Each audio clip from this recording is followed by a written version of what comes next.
Movie అయిపోయాక బయటికి వెళ్ళాం. దారిలో క్రిస్పీ చికెన్ షవర్మా అని ఉంది, ఎప్పుడు ట్రై చేయలేదు అని చెప్పి గోల్ చేసి మరీ తీసుకెళ్ళాను దండయాత్ర చేద్దామని దాని మీద. సో ఒక్కటి వచ్చేసి 120 రూపీస్. మాకున్న అడ్వాంటేజ్ ఏంటంటే అన్నీ నియర్ బై ఉంటాయి. చూడండి సాటిస్ఫాక్షన్ లెవెల్స్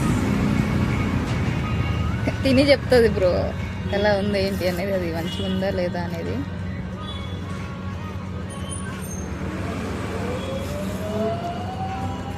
బ్రో పైన అంతా రోటీ ఉంది. ఫస్ట్ రోటీ తిన్నా, పైన అంతా రోటీ ఉన్నాను. ఫస్ట్ రోటీ తిన్నా.